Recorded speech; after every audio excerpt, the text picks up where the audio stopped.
lunes 16 de diciembre de este 2024. Presentamos a nuestro siguiente invitado, que además nos acompaña en estudio. Damos la bienvenida. Hablo de José Pérez, presidente de la Agrupación Nacional de Empleados Fiscales, ANEF. Bienvenido. Muchas gracias, Diana. Buen día a ti y al equipo humano de la Radio Universidad de Chile por la invitación.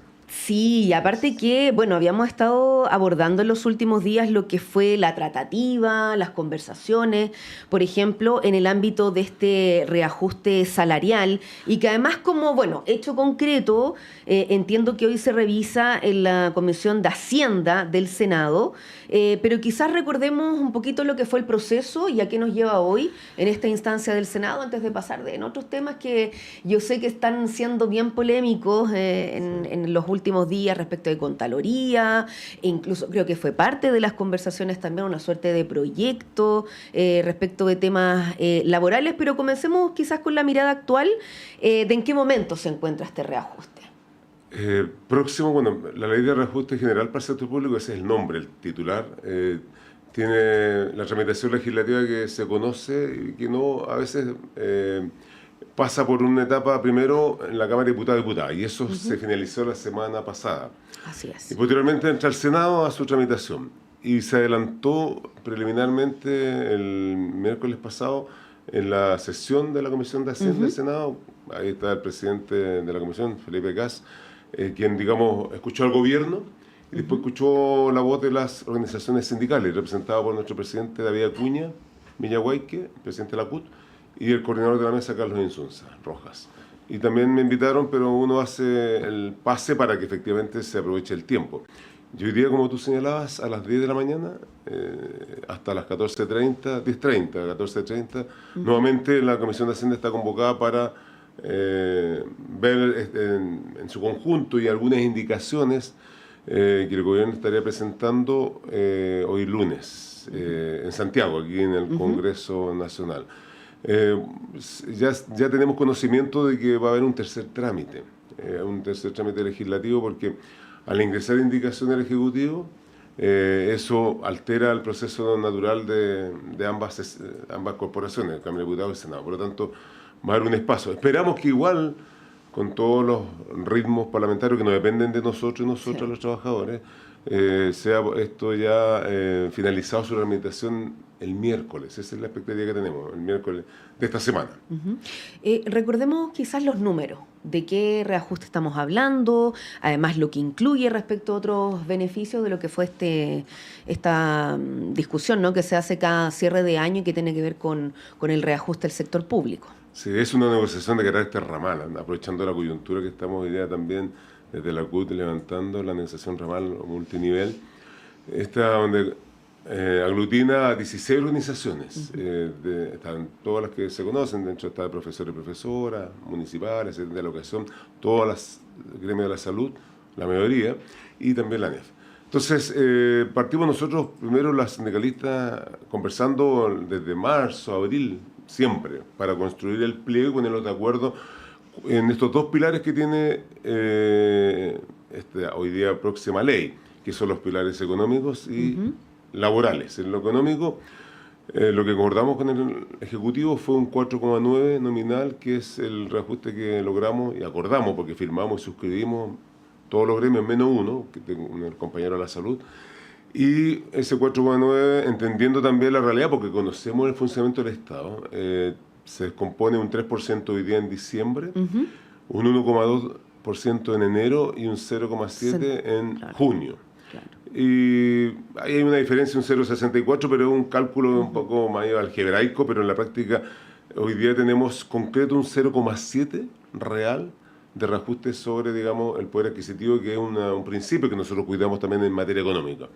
Y eso atraviesa toda la estructura salarial.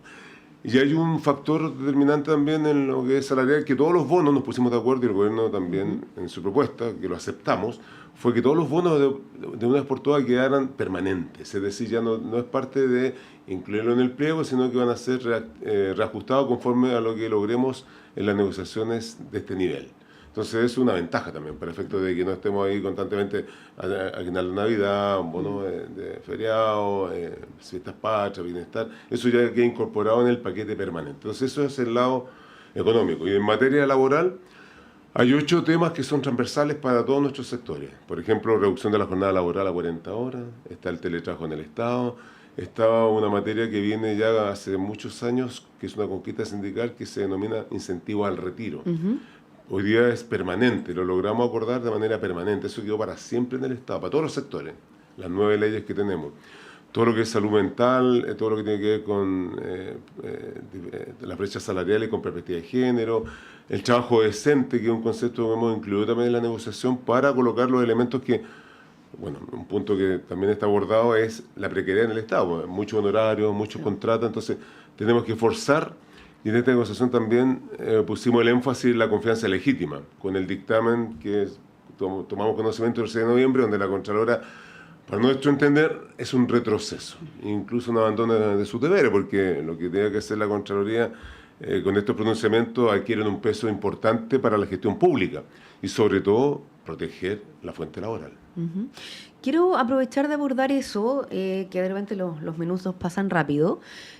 Podemos volver al reajuste si parece importante, pero quería aprovechar eso porque si ratificar que es así, en el contexto de estas negociaciones por el reajuste, hubo una suerte de compromiso, y ahí es la pregunta, de presentar, por ejemplo, un proyecto de ley que creará tribunales especializados o contenciosos administrativos para revisar, entre otras materias, causas relacionadas con disputas por la aplicación de este principio de confianza legítima, de esta continuidad laboral en los funcionarios a contrata.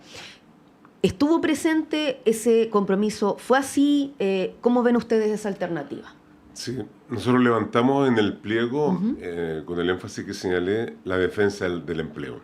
Para muchos trabajadoras y trabajadores del Estado, que tienen esta condición horaria y principalmente contrata, un 68,3% somos contrata en el Estado, y por lo tanto eso implica una responsabilidad de custodiar la fuente laboral.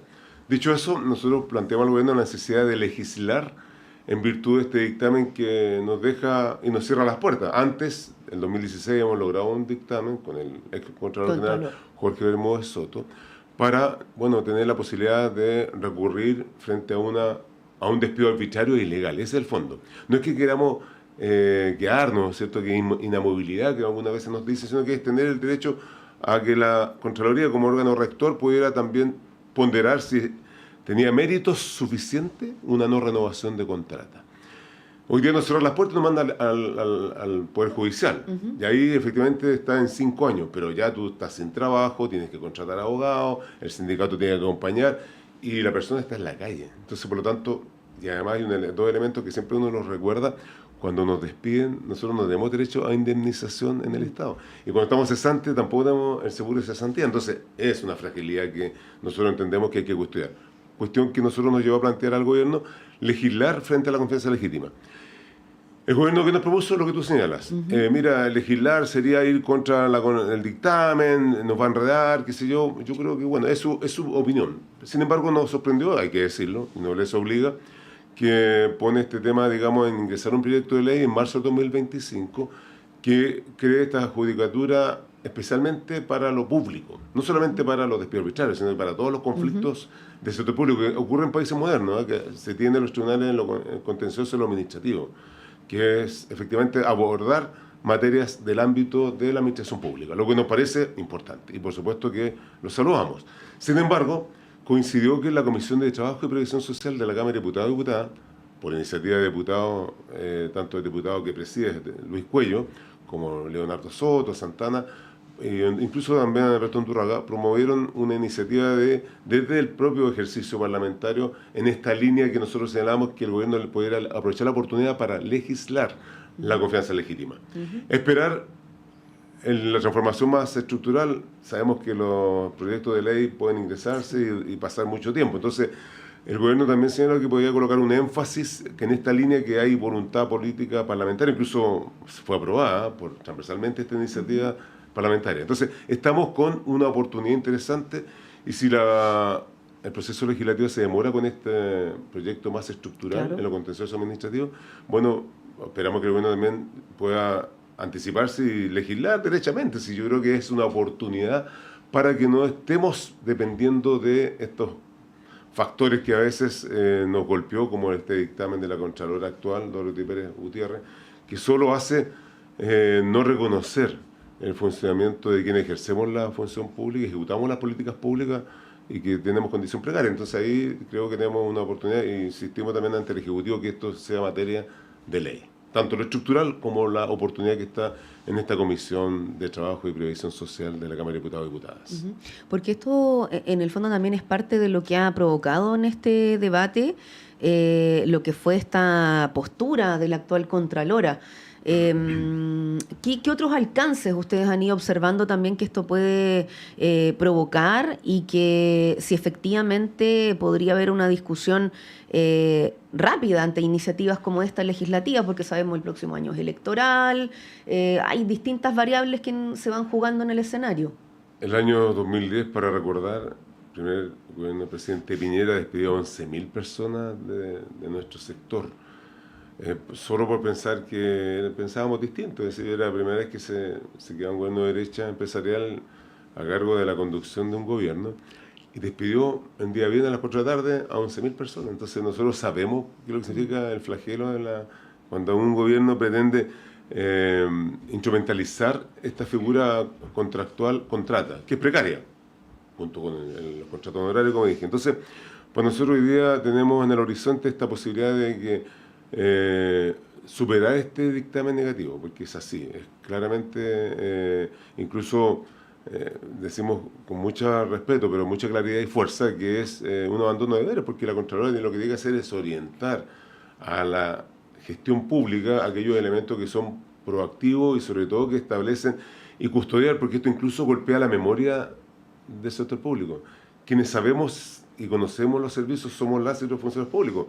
Por lo tanto, no puede venir de cero alguien de la calle, legítimamente se puede hacer, pero cuando tú despides a personas que son profesionales, técnicos, administrativos, que tienen algún conocimiento y experticia en el Estado, ese servicio se debilita. Y por lo tanto debilita no solamente el servicio de la persona en su dignidad humana, sino que también a la ciudadanía, porque la ciudadanía se ve obviamente debilitada en la atención oportuna, en la entrega de servicios, la continuidad de los servicios. Entonces, todo este paquete, creemos que nosotros, incluso la normativa de la Contraloría, cuando estos dictámenes, eso es, tiene relación, digamos, para evitar la ambigüedad de los procesos que nos regulan el Estado. Y creo que fue un punto débil, que gratuitamente la actual Contralora se equivocó. Porque además tenía otros dictámenes que también afectaron el tema de las licencias médicas, sobre todo a las mujeres que hoy día se les rechaza la licencia médica en todas las instancias. Había formas de cuotas de pago que hoy día se acortan a 2 años, antes de 36 meses, o el hecho de que tú no puedes recurrir en caso que tengas un sumario administrativo y uno recurre a la Contraloría para que observe cuáles son los componentes de fondo del sumario, si efectivamente te costó la salida del Estado, tengas el derecho, digamos, de manera coloquial al pataleo y que lo pueda hacer la Contralora General de la República. En este caso ella dijo que no pueden venir a la Contraloría, entonces dejó exento eso por toda razón, entonces eso también creo que es una mala señal. Nosotros advertimos de aquello, pero el gobierno la nombró, el Congreso lo ratificó, exceptuando a la senadora Alejandra Sepúlveda, muchas gracias, Sepúlveda, que efectivamente también no les obliga, rechazó ese nombramiento, pero más allá de eso nosotros tenemos que entender y custodiar y resguardar la función pública que sigue siendo estratégica para el Estado, porque la ciudadanía está ahí con necesidades de un Estado más cercano, más moderno, más eficiente. Nosotros estamos disponibles para aquello, siempre lo hemos dicho, por eso que esta negociación en el sector público, que ramal incluso pasa a ser un referente, como también siempre lo decimos, para los trabajadores y trabajadoras del sector privado que no tienen sindicato. Entonces, más amplio. Y hay que custodiar este espacio y nosotros estamos disponibles también para aportar en nuestro debate y lo mismo que hacemos siempre desde la ANEF, con esta historia que tenemos de 82 años de vida sindical. Conversamos con José Pérez, presidente de la Agrupación Nacional de Empleados Fiscales, ANEF, y en estos minutos que nos quedan, José, a propósito de estas mesas, de estos escenarios en donde se han podido conversar, hacer algunos puentes de diálogo con las autoridades, ¿qué otros temas también van a ir tomando fuerza? Entiendo que estaba en agenda lo de 40 horas para el sector público. ¿Qué podemos ir proyectando pensando en lo que, bueno, estamos cerrando 2024, pero ya con lo que se viene 2025? Sabemos con el cierre, lo hemos dicho, de la administración del presidente Gabriel Boric. ¿Qué podríamos aprovechar de proyectar? Bueno, muy concretos en materia de 40 horas, reducción de jornada laboral. El gobierno en esta mesa del sector público, la ministra del Trabajo y el ministro de Hacienda declararon que existe nuevamente, porque lo habían dicho a principios del año pasado, de este año, perdón, la voluntad de legislar para el sector público con 40 horas. Ahora dijeron que iban a hacer proyectos continuos, es decir, para aquellas jornadas ordinarias de 8:30 a 6 de la tarde, que son como la jornada administrativa que se le conoce, habría un proyecto de ley. Y para otros proyectos de ley sería para las jornadas especiales o extraordinarias, que son los trabajadores y trabajadoras que realizan sistemas de turnos. Entonces, ambos ámbitos van a ser, digamos, en proyectos ingresados el próximo año en el primer semestre. El teletrabajo no está legislado como teletrabajo, pero sí hemos abordado también mantener el trabajo remoto o trabajo híbrido, telemático, domiciliario, con resguardo a los derechos fundamentales, todo lo que tiene que ver con la relación y vinculación del mundo familiar, personal y laboral. Y en eso hay unas indicaciones que el gobierno va, en virtud de propuestas de algunas diputadas, Marta González en particular, tiene que también perfeccionar para que eso quede como un resguardo en todo lo que implica también en materia de cuidado infantil, adultos mayores y capacidades diferentes. Y nosotros en particular como ANEF firmamos un protocolo que es un acto de buena fe, no es una ley, pero es una orientación al trabajo entre ambas partes con las ministras de Trabajo y ministro de Hacienda, en particular que se conoce negociación sectorial de gobierno, que nos va también a ocupar parte del próximo año, en las mismas materias, pero en algo que cruzamos también en la mesa que tiene que ver con el nuevo modelo de empleo público. Hay un déficit histórico, todo el mundo va a demonizar el Estado, hay centro de pensamiento, hay exautoridades que se pasean por todos los medios diciendo que el Estado tiene que ser más pequeño, hay mucha población, muchos trabajadores y trabajadoras, exceso, etc. Y otros calificativos que son bastante violentos. Entonces nosotros estamos colocando este punto como también una prioridad para ver qué podemos dejar como base para esa modernización del Estado, incluso pensando en un nuevo modelo de empleo público, un nuevo estatuto administrativo que es bastante antiguo, un nuevo formato de las relaciones laborales en el Estado.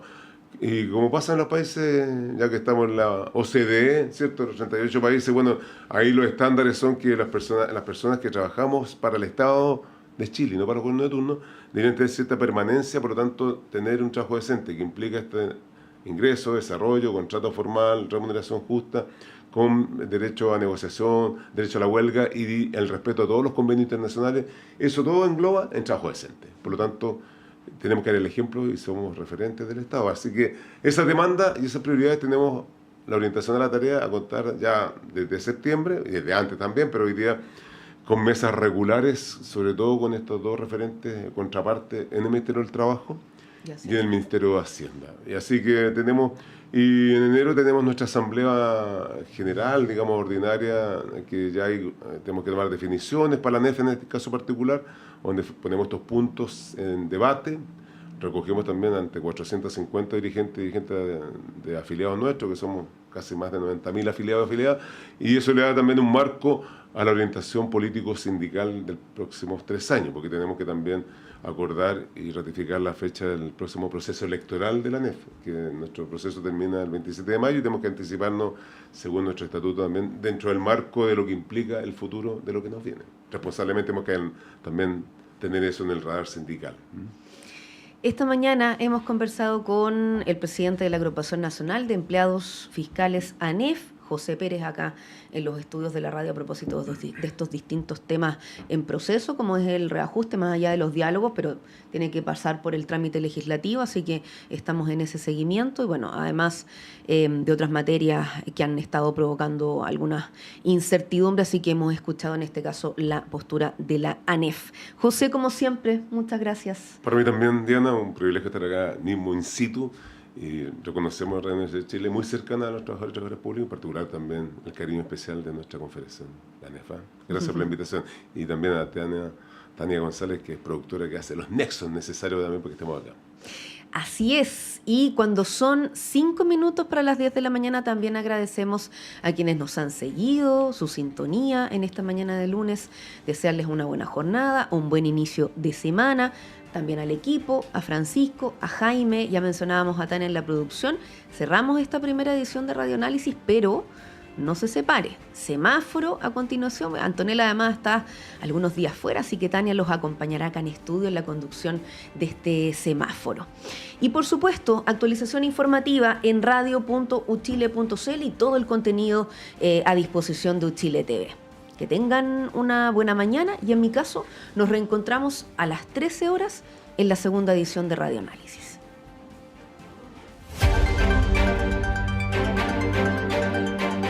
El Departamento de Prensa de Radio Universidad de Chile presentó primera edición de Radio Análisis.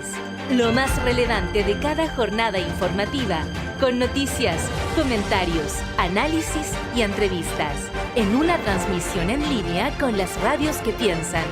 UFRO, Universidad de la Frontera de Temuco, Radio Universidad de los Lagos, de Osorno, 90.1 FM, Radio Universidad